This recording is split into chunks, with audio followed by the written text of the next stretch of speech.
अस्सलाम वालेकुम, welcome back to our channel. और आज हम डिस्कस करने जा रहे हैं स्वॉट एनालिसिस, और हम इसको इम्प्लीमेंट करेंगे पाकिस्तान की इकोनॉमी पे। तो चलिए शुरू करते हैं। स्वॉट एनालिसिस जिन लोगों को नहीं पता उनको बता दूं कि S for strength, W for weakness, O for opportunities and T for threats. तो आपने जब भी कोई पाकिस्तान अफेयर का या करंट अफेयर का पेपर अटैम्प्ट करना है तो आपने उसमें एनालिसिस लगाने होते हैं, वाई एनालिसिस, स्वॉट एनालिसिस। तो आज स्वॉट एनालिसिस हम डिस्कस करेंगे, उसके बाद हम आपको अगली बार कोई और एनालिसिस सिखा देंगे। तो चलिए शुरू करते हैं। तो एस फॉर स्ट्रेंथ, सबसे पहले हम स्ट्रेंथ देखेंगे। तो पाकिस्तान एक जियोपॉलिटिकल लोकेशन पे लाई करता है, और जिसकी वजह से जो है ना इसकी बहुत ज़्यादा इम्पोर्टेंस है। चाइना भी इसमें इन्वेस्टमेंट कर रहा है ताकि उसको जो है गवादर तक का एक्सेस मिल जाए इजीली, क्योंकि वो दूसरे डिस्प्यूटेड एरिया से इंपोर्ट एक्सपोर्ट नहीं कर सकता। तो वो इजीली इसको यहाँ से आसानी से मिल जाएगा एक्सेस, और आराम से पहुँच जाएगा गवादर तक। उसके अलावा यूएस भी इस पे पाकिस्तान पे डिपेंड करता है, क्योंकि यूएस को चाहिए होती है मिलिट्री बेसिस। तो वो जो है ना पाकिस्तान प्रोवाइड करता है, ताकि अगर यूएस ने जो है ना अपने ऑपरेशंस करने हैं अफ़गानिस्तान में तो वो इजीली कंडक्ट कर सके। अगली स्ट्रेंथ है young and growing population. Pakistan की पॉपुलेशन बहुत यंग है, और according to United Nation development programs, national human development survey के मुताबिक पाकिस्तान की जो यंग पॉपुलेशन है वो 64% है, जिसकी एज बिलो 30 है, जबकि 29% के जो लोग हैं ना वो 15 एंड 29 ईयर्स के दरमियान है। तो पाकिस्तान के पास बहुत ज़्यादा पोटेंशियल है कि अपने यूथ को यूज़ करते हुए प्रोग्रेस करे। इकोनॉमी को जो है ना बूस्ट मिल सकता है अगर उसको सही तरीके से यूथ के पोटेंशियल को इन्वेस्ट किया जाए। अगली स्ट्रेंथ है एग्रीकल्चर पोटेंशियल। पाकिस्तान एक एग्रेरियन कंट्री है। तो इसका क्या मतलब है? इसका मतलब ये है कि पाकिस्तान का मेजर जो जीडीपी डिपेंड करती है एग्रीकल्चर पर डिपेंड करती है। The agriculture sector is recognized as a key driver of economic growth in fiscal year 2024 with robust growth rate of 6.25%. Strong growth rate है 6.25% का, मतलब 2024 में ये रिकॉर्ड हुआ है। पाकिस्तान जो है अपने एग्रीकल्चर सेक्टर पे इन्वेस्ट करके इसको और ज़्यादा जो है ना स्ट्रॉन्ग बना सकता है, और ज़्यादा जो है ना इन्वेस्टमेंट करके इससे बहुत ज़्यादा फ़ायदा हासिल कर सकता है। अगली स्ट्रेंथ है natural resources. Pakistan is home to natural resource. Pakistan में बहुत ज़्यादा नेचुरल रिसोर्सेज पाए जाते हैं, चाहे वो कोल हो, नेचुरल गैस, पेट्रोलियम, क्रोमाइट या फिर कॉपर। अब आ जाते हैं अगली स्ट्रेंथ पर, वो है इमर्जिंग टेक्नोलॉजी एंड एंटरप्रेन्योरशिप।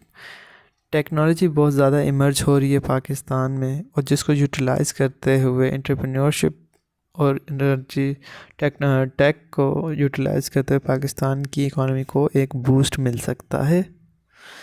अब वीकनेसेस हैं। सबसे बड़ी वीकनेस है fiscal deficit. According to World Bank, fiscal deficit is projected to increase to 8% of GDP in fiscal year 2024। 2024 के फिस्कल ईयर में 8% इंक्रीज़ हुआ है फिस्कल डेफिसिट।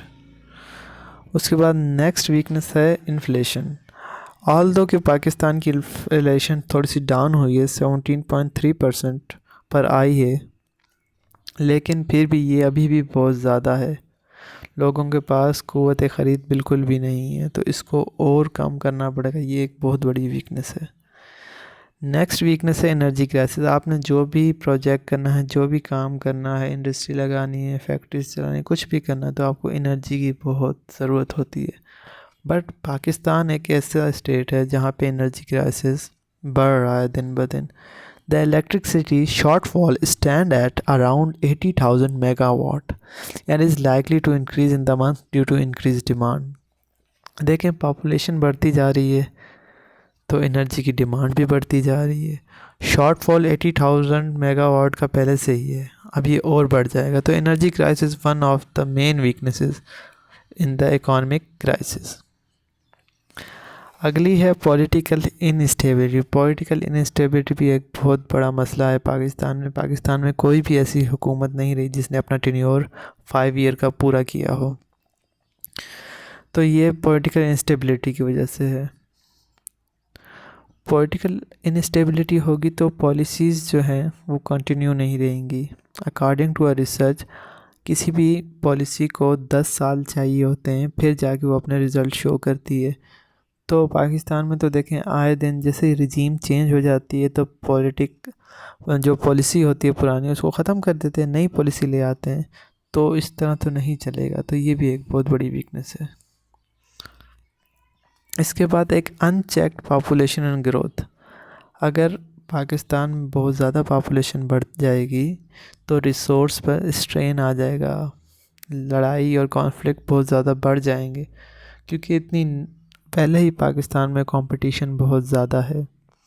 एक एक चीज़ के पीछे हज़ार हज़ार लोग हैं।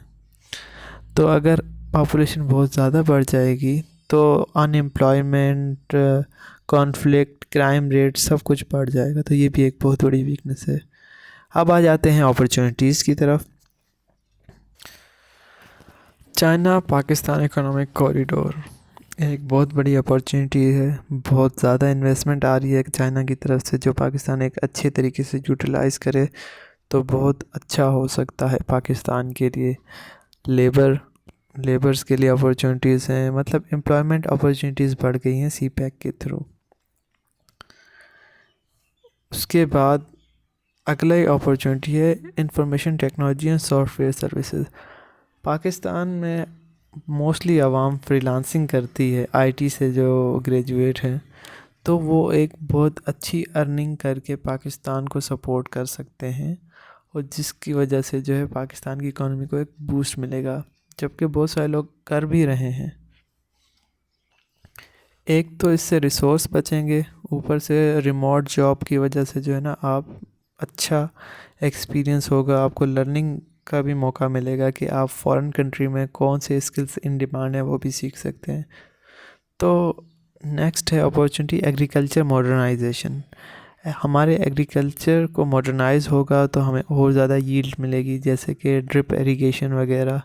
अगर पाकिस्तान इंडिया से सीखना चाहे तो इंडिया से भी सीख सकता है। इंडिया ने एआई को कोऑपरेट कर दिया अपने एग्रीकल्चर सेक्टर के साथ, जिसने बहुत ज़्यादा बूस्ट की है उसकी एग्रीकल्चर यील्ड को। तो पाकिस्तान भी यही फिनोमेना अप्लाई कर सकता है, और ये एक बहुत बड़ी अपॉर्चुनिटी है पाकिस्तान के लिए। नेक्स्ट अपॉर्चुनिटी है रीन्यूएबल एनर्जी। तो फॉसिल फ्यूल पे ही पाकिस्तान रिलाई करता है मोस्टली, तो जिसकी वजह से जो है लाहौर मोस्ट पोल्यूटेड कंट्रीज़ में आता है। कराची में भी पोल्यूशन बढ़ गई है, तो जिसकी वजह से क्या होता है कि लाइफ एक्सपेक्टेंसी जो है वो कम हो जाती है। तो अभी जो है रीन्यूएबल एनर्जी की तरफ शिफ्ट कर रहे हैं, और ये एक बहुत बड़ी अपॉर्चुनिटी है पाकिस्तान के लिए।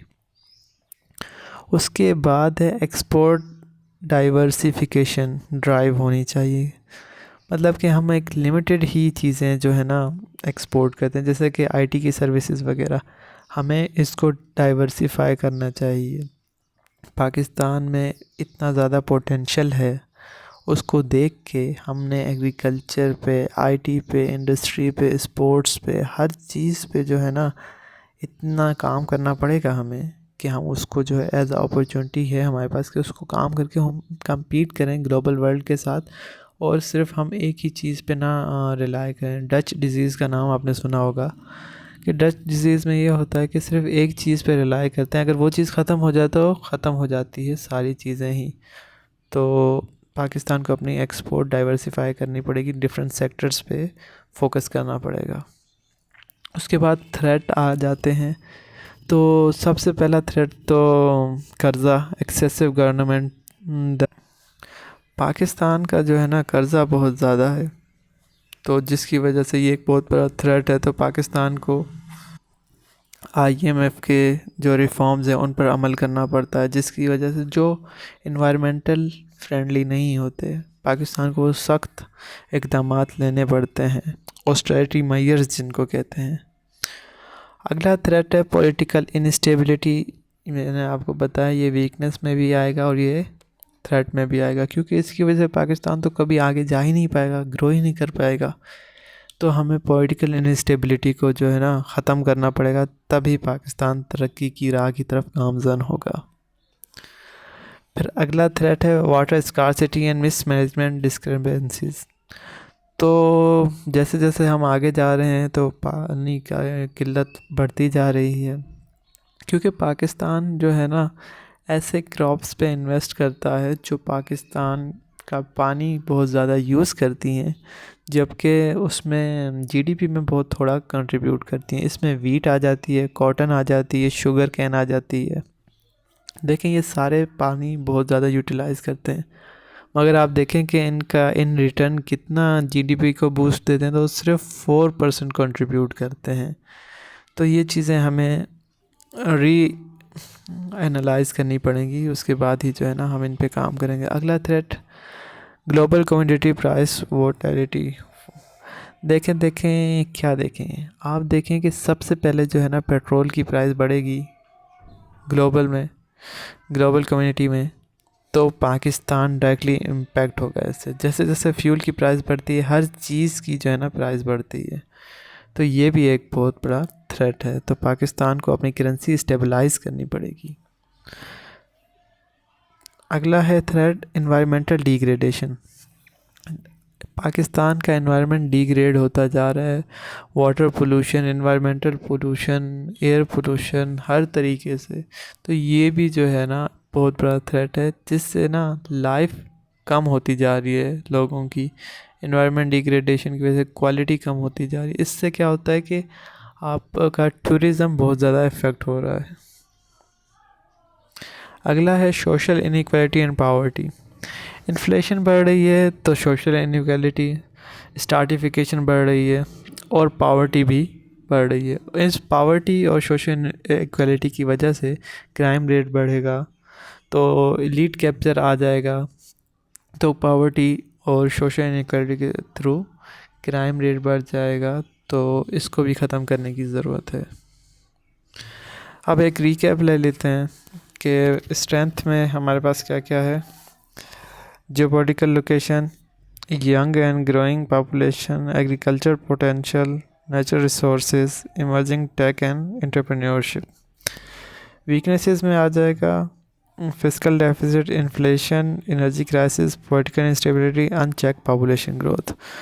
अपॉर्चुनिटीज़ में हमारे पास आ जाएगा China Pakistan economic corridor, IT and software services, agriculture modernisation, renewable energy, export diversification drive.